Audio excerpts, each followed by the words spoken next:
Нийтдээ одоо 20 салбар бие байгуулахад одоогор үүссэн байна. Профи салбарын онцлог нь яг юундаа байх вэ гэхэлэр яг л одоо салбарын тэргүүлэгчд байх хэрэгтэй. Бүх салбарынхаа хамгийн тэргүүлэгчд байх хэрэгтэй. Тэгээд одоо энүүгээрээ бол одоо бие профи салбарын бас цензур нь бас явд юм уу гэж одоо бас хардаг та.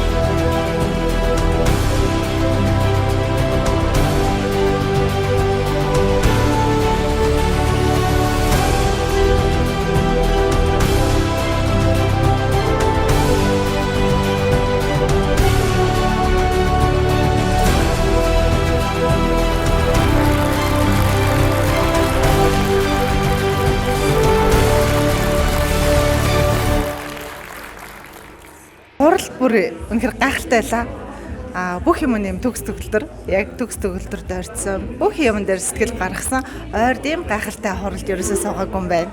Энэ үйл ажиллагаатай танилцаад маш их одоо урам зориг тий. За яг одоо нэтворкинг гэдгийг одоо ач холбогдлыг сая бас нэлээд ухаарах шиг боллоо. Тэгээ ер нь бол бизнесээ бол таниулах хэрэгтэй юм байна, дэлгэрүүлэх хэрэгтэй юм байна. Тэгээ маш их одоо гоё боломжууд байгаа юм байна гэж маш эрэг сэтгэлтэй.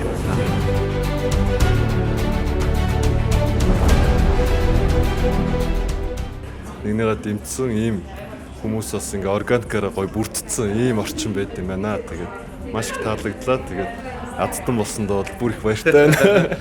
За баярлалаа. За та бүхний ажилд амжилт хүсье. Тэгээд эхнэр маань бас гишүүн болж орж байгаа. Тийм. Миний дараа нь гишүүн болчоод өөрийгөө тодорхой танилцуулъя. За баярлалаа. За баярлалаа.